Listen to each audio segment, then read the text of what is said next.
This is an HTML crash course. I'm Bo Carnes and I'm going to teach you the basics of HTML. Let's jump right into it.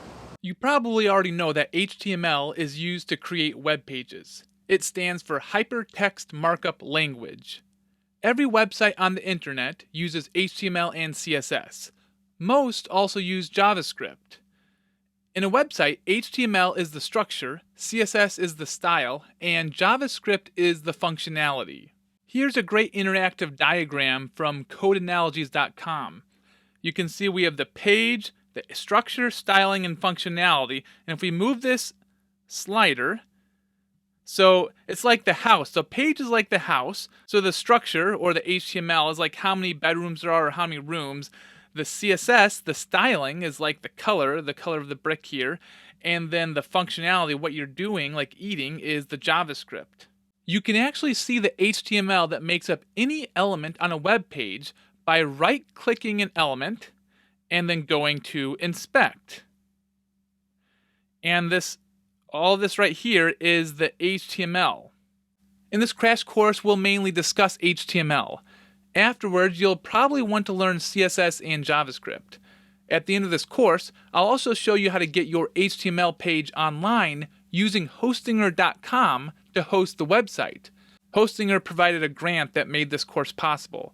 Hostinger provides web hosting, databases, domains, and other services. Before you learn how to write HTML, you have to make sure you have a place to write the HTML. A program used to write code or HTML is called a code editor. There are a few places you can write HTML online without installing anything, such as CodePen.io or Replit.com. I'll quickly show you how to use CodePen to write HTML. Then I will show you how to install and use a program on your computer called Visual Studio Code. I'm going to be using Visual Studio Code for this course, but you can use any code editor you like. If you already know where you're going to write your HTML, you can jump right to the part of the course where I start teaching HTML. So if you want to use CodePen, which is the easiest way to get started, we can just go to codepen.io and then click Start Coding. So you can see there's a place for HTML, CSS, and JavaScript. But we're just going to be doing HTML in this course. So let me show you an example. If I make a paragraph and type in Hello World, you can see that it appears right down here. And then it keeps updating automatically. You can see it updated with my mistake, and then I corrected it, and then it went back to the correct way, Hello World. So you can also just move this stuff around, change the view, and this could make it a little easier to write the HTML on this side and then see the result on this side. Now I'll show you Visual Studio Code. If you just do a search for Visual Studio Code, you can go right in here, and then I will click Download. And the button will automatically download Visual Studio Code for whatever operating system you're using. I'm not going to show the full download and install process. That should be pretty self-explanatory. Once you get Visual Studio Code opened, it should look something like this. You won't have these recent files here, and also I zoomed in a little bit so everything's a little bigger on the screen.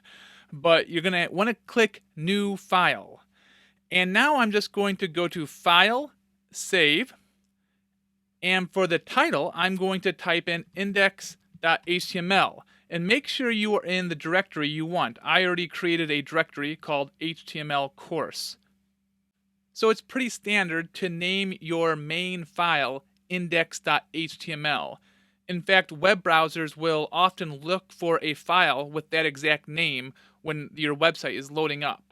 You can actually call your HTML file anything. It could be called cats.html or new.html, but it's generally good to stick with index.html for your first file. Okay, you got a place to write the HTML? Let's start writing HTML. In this course, you will learn HTML by creating a simple page. I recommend that you type along with me. We'll create a web page line by line, and I'll explain the key concepts as I go. I'm going to first create an extremely basic HTML page, and then I'll explain it.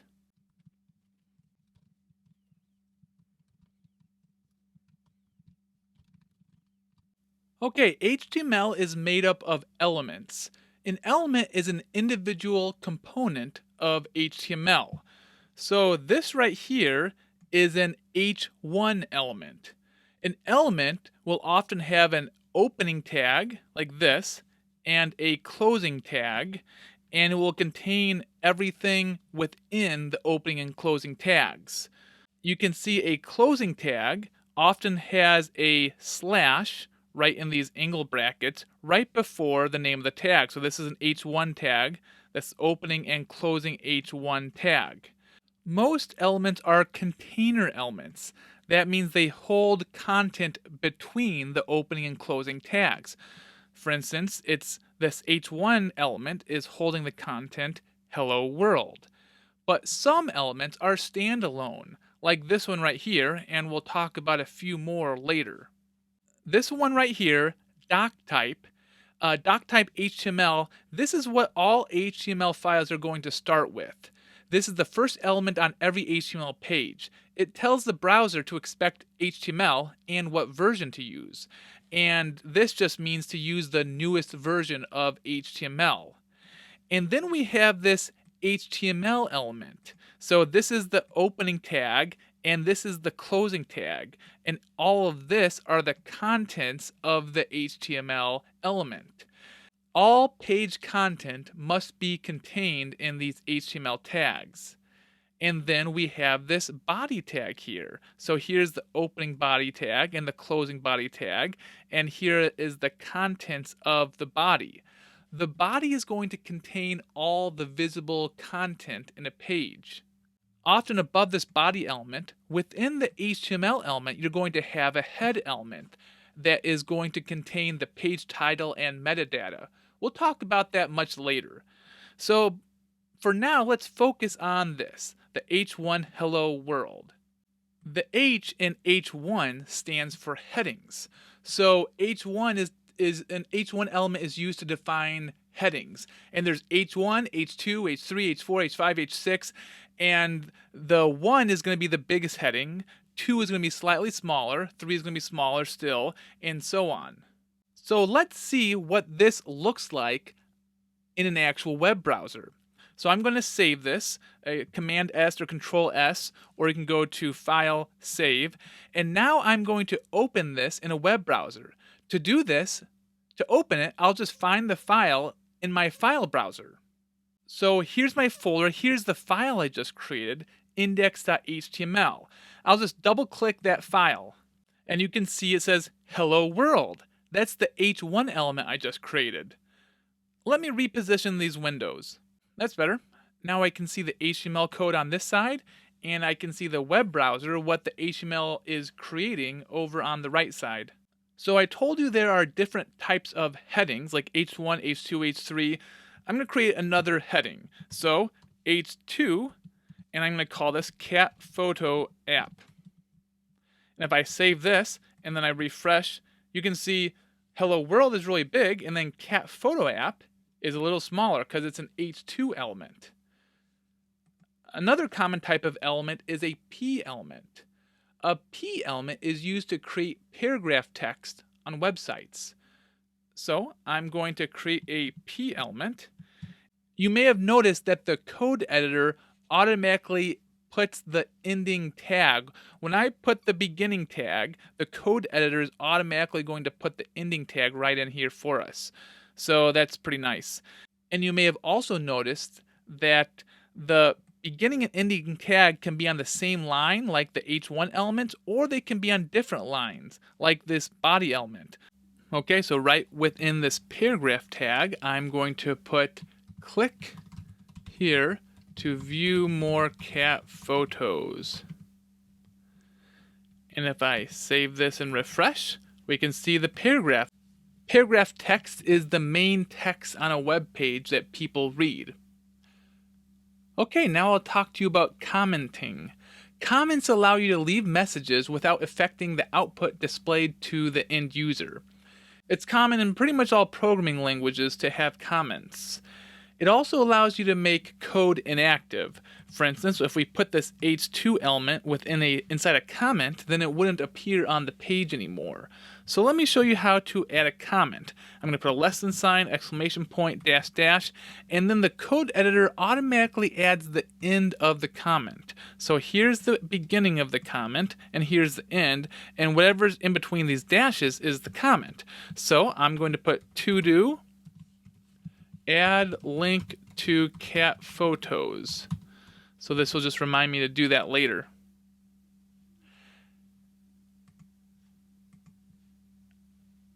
And now we can remove this h1 tag. This was just an example because this app is really, this website is actually a cat photo app. We don't need this hello world here. If I save that, you'll see that the hello world is gone and also the comment does not appear on the page.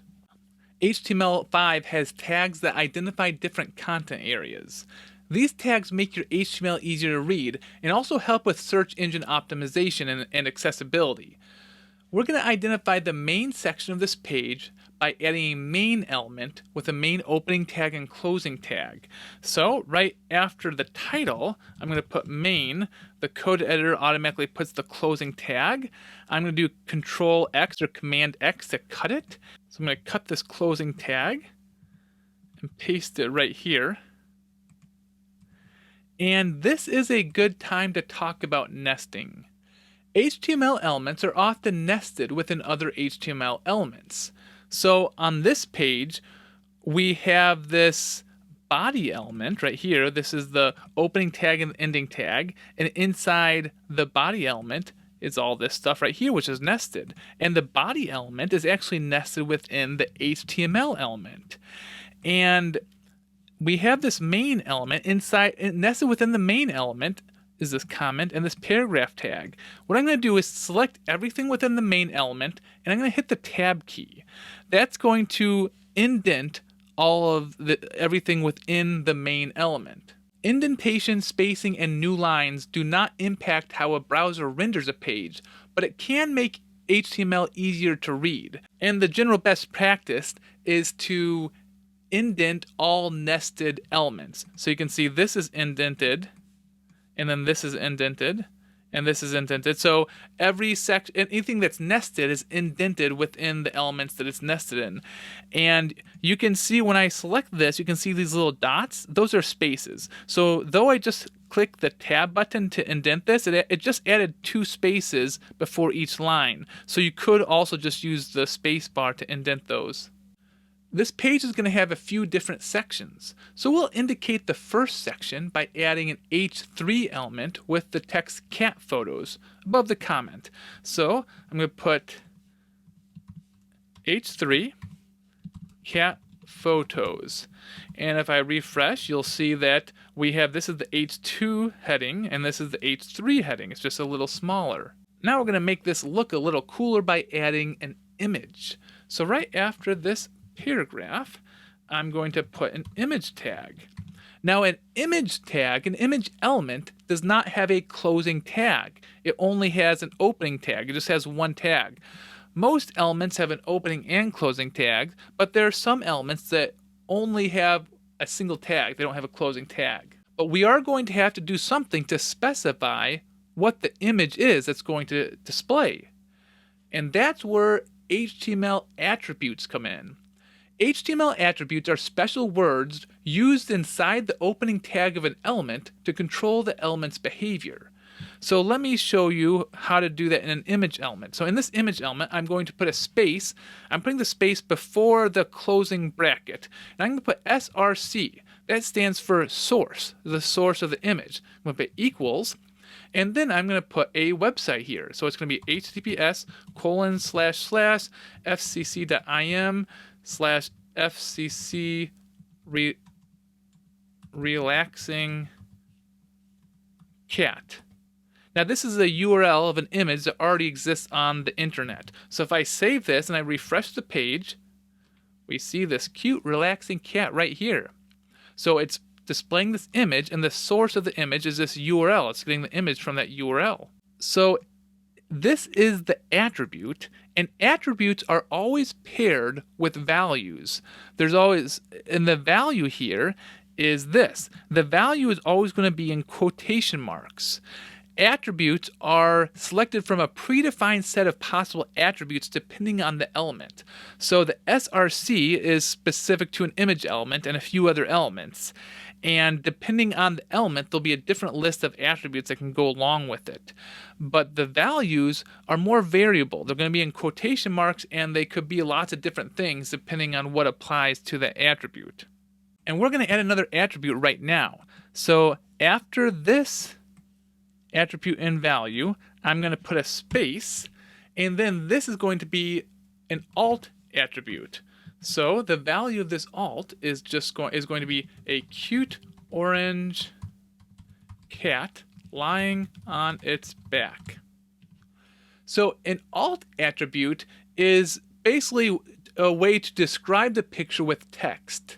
The text inside an alt attribute is used for screen readers to improve accessibility, and it's displayed if the image fails to load.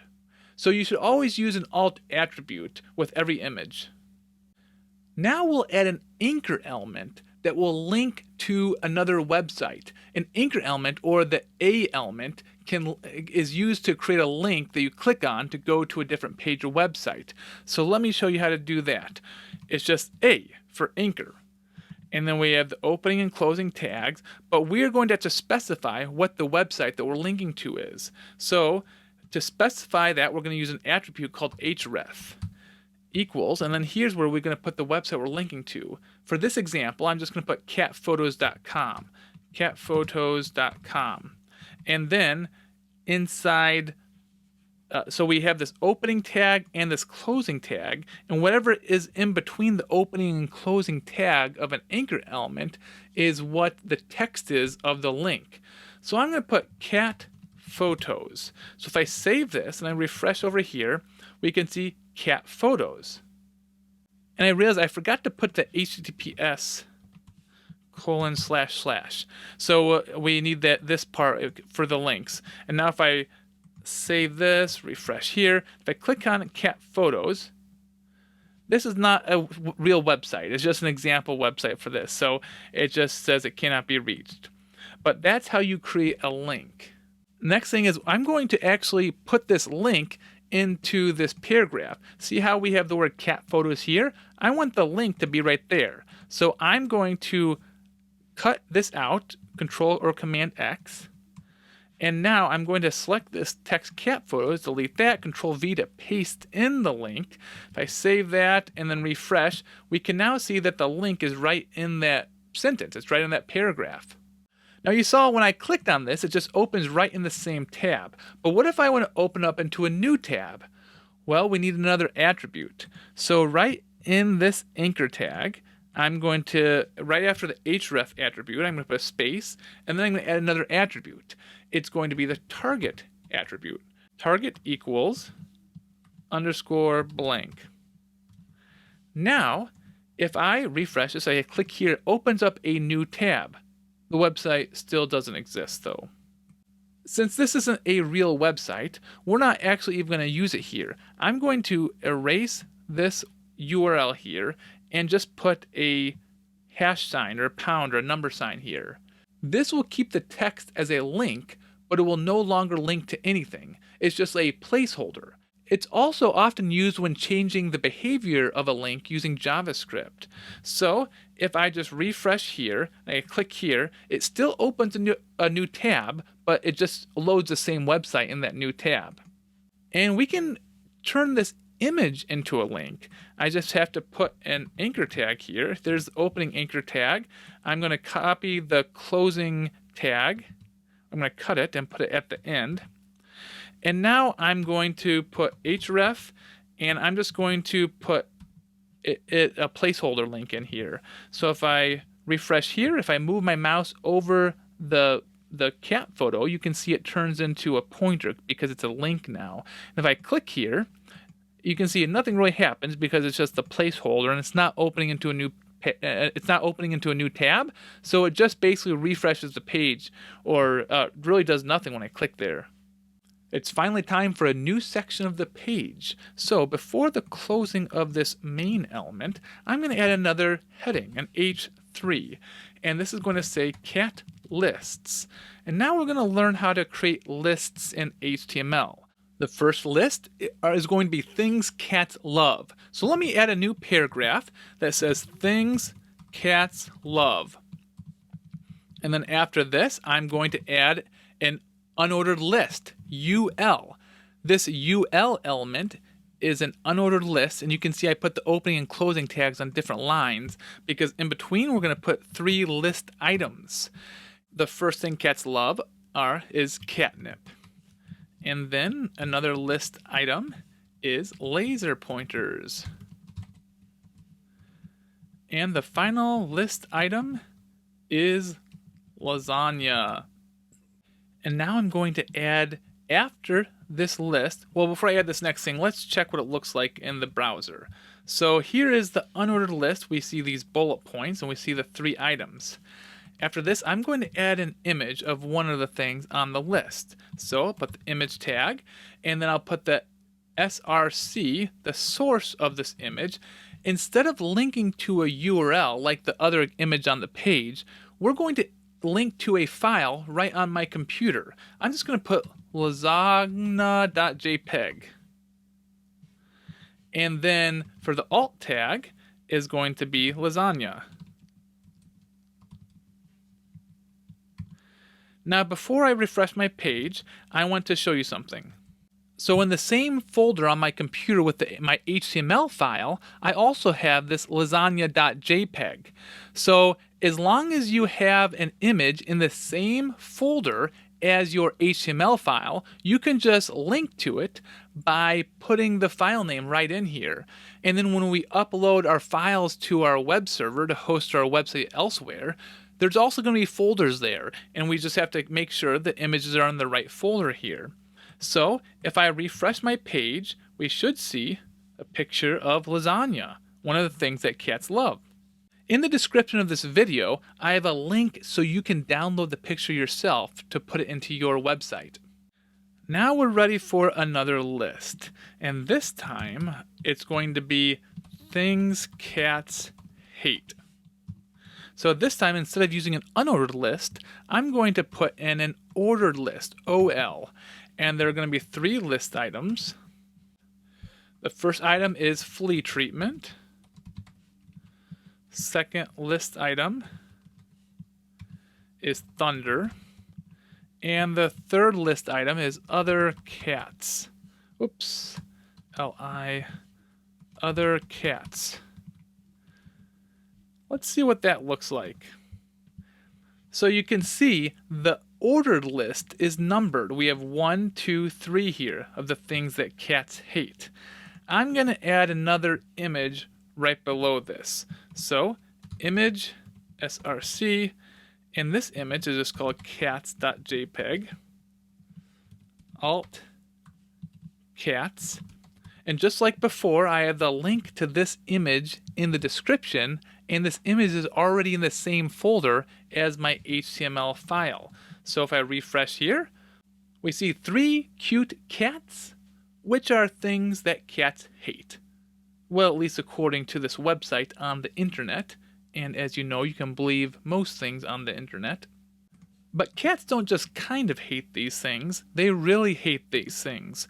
So around the word hate, I'm going to surround it in a strong element. So I'll put strong, and this closing tag, I'm going to cut this closing tag and put it at the end of the word hate. So now, if I refresh this, you can see that this is bold here. And we're going to do something similar for things cats love. I'm going to surround this in an EM tag to emphasize the word love, which is also the same as italicize. So if I save this and refresh, we can see things cats love, and we have it italicized here. Now we're going to add another common thing on websites, which is a form.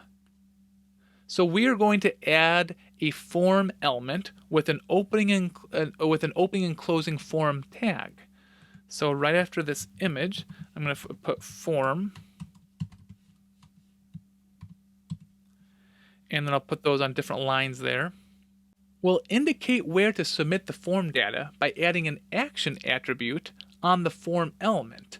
So it's going to look like this. Action equals /submit cat photo. Just like that. So now when you submit this form, we still have to add the submit button, but once we do and you click the submit button, it will submit all the data to that URL. Now, we're not going to actually create that part of this website. This is just a basic HTML crash course, so we are not going to do anything to handle this form data. I'm just going to show you how to create the form, and you'll have to look for another tutorial to learn how to create the website that handles that form submission. But the first thing in this form is going to be a text input element.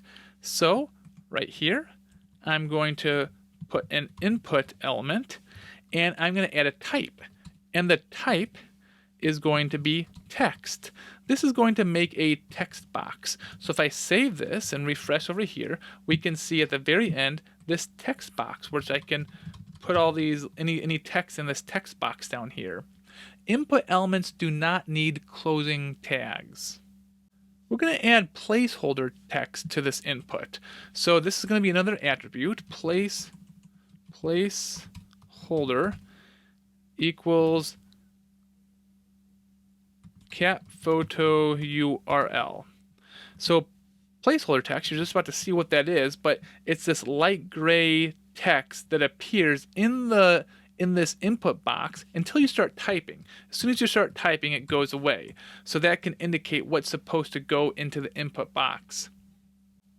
Under this input element, I'll add a submit button. So this is going to be a button element, and it's going to have a type of submit. And this is going to have a closing tag, an opening and closing tag, and whatever text you put in between the opening and closing tag of a button is going to appear on the button. In this case, we'll have it say submit. So if I save that and then I refresh, we can see that there's a submit button right here. Now if I click the submit button, remember we haven't implemented what happens after you click the submit button at that URL, but that's how you would submit the data. Clicking the button will send the data from the form to the URL we specified in this action attribute up here. Let's make it so it's required to put in a URL before you can click the submit button. That's pretty simple. Just in this input, to make that input required, I'm going to put an attribute required. Most attributes have values, but in this case, this does not have a value. It's just the attribute. You just have to put the word required. It doesn't have to equal anything. And now, if I try to click the submit button, it says, please fill out this field. You can use radio buttons for questions where you want the user to only give you one answer out of multiple options. Here's how you put a radio button. We're going to put two radio buttons for an indoor or outdoor cat. So right before this text box, I'm going to put an input element, and the type this time is going to be radio. And then I'm just going to put indoor. And then I'll put another one, input type equals radio, and this is going to be outdoor. If I save this and refresh, you can now see indoor and outdoor. Right now, if you click on it, they both just stay clicked. So we're going to eventually make it so when you click on one, it unclicks the other, so you can only have one clicked at a time. We also want to make it so when you click on the text, it will make the button clicked. To make the text also click the button, we are going to nest everything within a label element. So I'm going to put label, and then this closing tag, I'm going to cut that and put it at the end here. And you can see it does go to the next line. And then I'll put a label here. And then I'll cut this label and then put it here. And I'm going to save and refresh. And now if I click the text outdoor, the radio button clicks. If I click the text indoor, the indoor button clicks. All related radio buttons should have the same name attribute to create a radio button group. By creating a radio group, selecting any single radio button will automatically deselect the other buttons within the same group, ensuring only one answer is provided by the user. So I'm going to add the attribute indoor-outdoor to each radio button. So here it goes. Right here, I'm going to put name indoor outdoor. And since I'm adding the same one to every radio button, I'm just going to copy this and I'm going to paste it. Now if I refresh, we have indoor. So when I click one, the other one deselects. Next up, I'm going to add an ID attribute to these buttons. An ID attribute is used to identify specific elements in other sections of HTML, CSS, and JavaScript.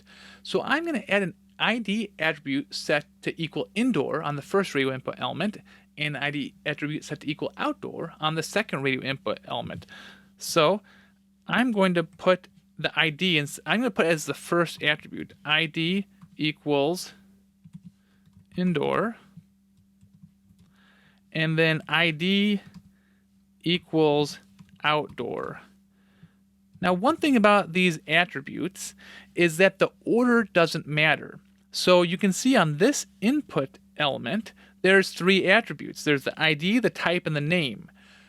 The order doesn't matter. I could have put name, type, ID, or type, ID, name. The order doesn't matter. So it's as long as you have a space in between each element, or each attribute, it's going to all work. It's considered best practice to set a for attribute on the label element with a value that matches the value of the ID element of the input element. This allows assisting technologies to create a linked relationship between the label and the child input element. So let me show you how you would do that. It's very simple. So for this label, I'm going to put for, and then it's going to be set to the same thing as the ID, which is indoor. So now we know that this label is for this input because it has the for indoor, IDOR, indoor. And we'll do the same thing right down here, for outdoor, and erase this extra space. So yeah, now we know this label is for this input. I'm going to actually zoom out a little bit on the code so you can see more of what's going on, and it doesn't go to the next line as much. It doesn't wrap to the next line quite as much. Now, none of this stuff we did actually changed what the web page looks like, but we are just about to change something. You can see everything's on the same line. Indoor, outdoor, and this text box are all on the same line. This is because line breaks in HTML have no impact on how a browser renders the page. To add a line break, we're going to use the BR tag for break. So after this first indoor one, I'm going to put BR, and then I'm just going to copy this, and I'm going to put a BR tag after each of these input elements. And if I save that, refresh, now you can see we have indoor, line break, outdoor, line break, and then the text box. And then there's another line break, and then the submit button. Forums commonly use checkboxes for questions that may have more than one answer. The code for a checkbox is very similar to that of a radio button. So let me show you how to add a checkbox. We're going to add a checkbox to check if a cat is loving or not, the personality of the personality of the cat. So here I'm going to put a label just like the radio buttons, and it's going to be for loving. Then I'm going to put the input element, and the input element is going to have an ID of loving. It's going to have a type of checkbox. I'm going to have to add some more quotation marks here. And it's going to have a name of personality. And then I'm just going to have to put the word loving. That's the word that's going to appear. And let's just make this consistent. We'll have this have a capital I, capital O. Okay, let me refresh. And so we have indoor, outdoor, and we can check loving. We can check it off and on. Let's add a line break here. And then I'm going to add 2 more checkboxes. I'm just going to copy this checkbox and then put 2 more in here. Now I'm going to add some line breaks in the HTML, which will not appear on the website. This is just to make it easier to see the difference. So we have the radio buttons and we have the 3 checkboxes. But we're going to put some more personality traits. So this one is going to be lazy. Some cats are lazy. And the next one is going to be energetic. Energetic.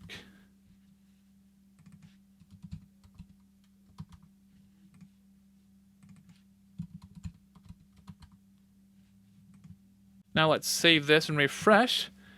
So now we can see the radio buttons. We have these checkboxes where we can check any number of things. And we have this text box where you can type in stuff here. To set a checkbox or radio button to be checked by default, just add the word checked to the inside of the input element. Let me show you. So we have this input element right here. I'm just going to add the word checked. This is an attribute with no value. So we have checked there, and then I'm going to add checked here. If I can spell it. There we go. Refresh. And now the indoor is automatically checked and loving is automatically checked. We're getting close to being done with this page, and I'm finally going to tell you about one of the most commonly used HTML elements of all, which is the div element, also known as a division element. It's a general purpose container for other elements. One of the reasons it's used so much is because div elements are often used to target with CSS. So you may want to style a whole section of your web page in one particular way, and you can wrap that all within a div element, and then you can use CSS to style that div element. So we are going to put our lists in a div element. So I'm going to put an opening div tag here. And then we have the closing div tag. I'm just going to cut this. I will actually zoom in on the code just a little bit more. And at the end of things cats hate, the end of this other list, I'm going to put the closing div element. Now I'm going to indent everything in here so you can see it's nested within the div. So now we can see that inside this div we have the things cats love and the things cats hate. So the way that you would often style something like this with CSS is to add a class attribute. So I'm going to put class equals lists. Class attributes are very commonly used in HTML, specifically to style with CSS. So you can actually target all elements with the class of lists to make them have all the same style. So maybe you went everything with the class of lists like this to have a blue background, or maybe you want a border around everything, or maybe you want all the text to be a different color, or the text size to be different, and you can, in the CSS, you can actually target anything with anything inside a div with class lists can have a certain style. Now we're not going to go too far into that because again this course is just about HTML. You'll just have to look at a CSS course to learn more about that. So now we're going to add a footer to the web page. So we have the main section. Here's the closing main tag. I'm going to add a footer element. Now the stuff inside a footer element is not going to look any different on your page. This is mainly for screen readers and SEO purposes, so the different sections of your web page can be identified. And inside this footer, we're going to put a paragraph tag. It's going to say no copyright, freeCodeCamp.org. So if I save this and refresh, we can see no copyright, freeCodeCamp.org. And we can make this into a real link by putting href equals, http://freecodecamp.org, and then I have to put this closing A element, the closing tag, after the freecodecamp.org text here. So if I save that and refresh, now we see this is now a link to freecodecamp.org. And one other thing I want to show you is that we could style, a lot of times the text in a footer is smaller. Now we could style that with CSS, or we can just put a small tag around everything. So let me put the closing small tag at the end here and save that. If I refresh, you can see now this text is a little smaller. Now let's go all the way back up to the top of our HTML page, and we'll look at this HTML element. You'll notice that everything is inside the HTML element. And inside this, we are going to specify the language of the website. We want to specify that this is in English. So I'll put lang equals en for English. And I told you earlier that before the body section of a website, you'll often have a head section of a website. And so let's add that now. We got the head section. The head section is where metadata elements go. Stuff that's not going to actually show up in the content of your website. Things such as link, meta, title, style. So let me give you an example. One very common one is title. So I can create a title for this website. I'm going to put cat photo app. And I'm going to save this and see how here it says index.html. If I refresh, now it says cat photo app, setting that right from the title here. Another thing that's common to use in the head, or to put in the head of a website, is links to the external CSS file that's going to be used to style the page, and the external JavaScript file that's going to be used to add functionality to your page. And actually, that's it. This is a complete HTML page that we have created. So the next step is to update this to our web hosting provider so we can actually get this website on the internet so other people can go to a URL to access this website. With Hostinger, you can deploy websites directly.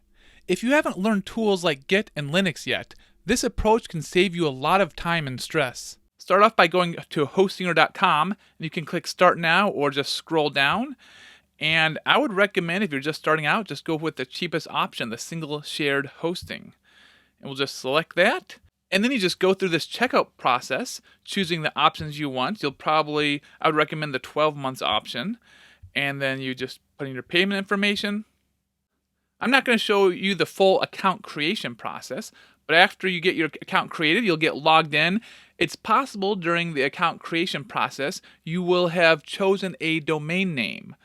If you haven't, there could be a button on this screen to create a domain name.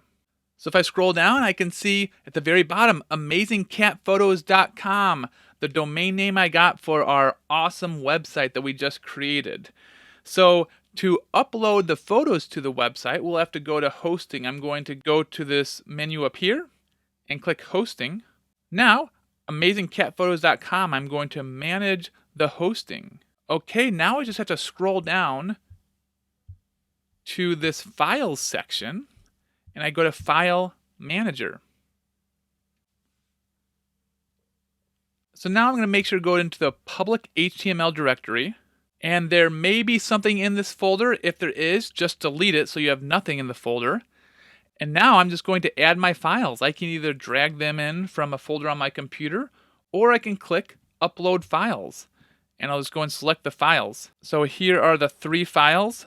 Index.html, cat.jpg, and lasagna.jpg, and open and upload. And it's as simple as that. The website should now work. You may have to wait a few hours if you just created your website. Sometimes it can take a few hours from after you buy your website until when you can actually go to the URL and it will go to these files. Sometimes it can even take a day.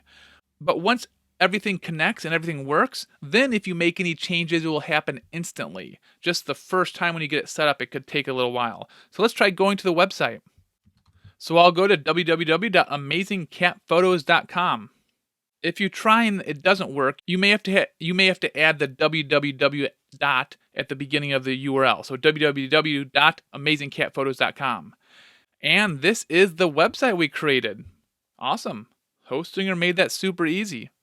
Okay, you know the basics of HTML. The next step is to start learning CSS and JavaScript.